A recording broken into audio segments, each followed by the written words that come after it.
शिरूर तालुक्यातल्या पिंपरखेड या ठिकाणी चिमुकल्यावर हल्ला करणाऱ्या बिबट्याला गोळ्या घालण्याचे आदेश देण्यात आलेत। नरभक्षक बिबट्याचा शिरूरच्या पिंपरखेडमध्ये वन विभागाकडून शोध सुरू आहे। काही वेळात वन विभागाची शार्प शूटर टीम, ड्रोनग्रस्त टीम घटनास्थळी दाखल होईल।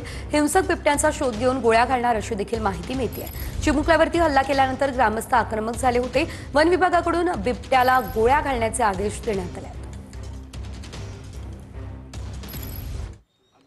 परस्पर नातेवाईकाच्या आणता येत नाही ती त्यांनी आणली। दुसरी संशयित गोष्ट अशी आहे की आम्ही तिथे गेल्यानंतर काय आम्ही नोट्स पुरावा वगैरे काही सापडला तर काही नाही। तर आपण पाहतोय सुप्रिया सुळे या सध्या बीडमध्ये आहे। पीडित कुटुंबाची भेट घेण्यासाठी सुप्रिया सुळे दाखल झालेल्या आहेत आणि त्या दरम्यान हा संवाद हा परवा स्टँड झाला आहे आमच्यासाठी। आणि मग त्याच्यानंतर मुलांनी हे पाहिल्यानंतर म्हणले याची तपासणी तर सामान्य MBBS डॉक्टरकडून करता येणार नाही, याला फॉरेन्सिक तज्ञ पाहिजे हस्ताक्षरासाठी। तर मग म्हणजे ते इथं उपलब्ध होणार नाही, तुम्हाला काय करता साताऱ्याला जावं लागेल। ठीक आहे म्हणे, आम्ही साताऱ्याला जाऊ। तर त्यांनी असं डोकं लावलं तिथं। आता आपण नवीन असतो, दुःखात असतो, आपल्याला काय अनुभव नसतो। तर साताऱ्याला पाठवण्यासाठी या मुलाला त्यानं पाहिल्यामुळं त्याला म्हणले तुला माहिती आहे तू FIR साठी चल।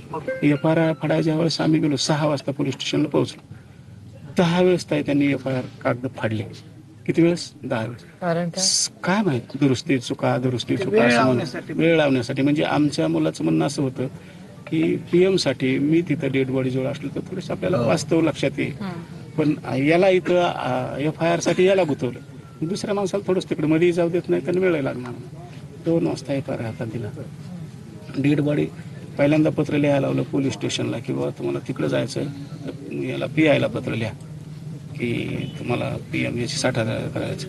ते केल्यानंतर 1 तास वेळ गेल्यानंतर पुन्हा ते धुमाळ सरांनी काय सांगितलं, नाही नाही तुम्ही मला कुठं पत्र दिले म्हणे PM साताऱ्याला पाठवण्यासाठी, तुम्ही पोलीस स्टेशनला दिले। हे लोक म्हणले नाही नाही पत्र त्यांना दिले। पुन्हा 1 तासानंतर यांना पत्र दिलं। म्हणजे तिथे असा गोंधळ करून समजा वेळ वाया घालवला। 9 वाजता डेड बॉडी तिथून आली, 10 वाजता साताऱ्याला गेली। 3 वाजेपर्यंत डेड बॉडीकडे कोणीही नाही आलं। दुसऱ्या दिवशी 3 वाजेपर्यंत PM मध्ये डेड बॉडी आणि तो व्हिसेरा कलेक्ट केला होता का? व्हिसेरा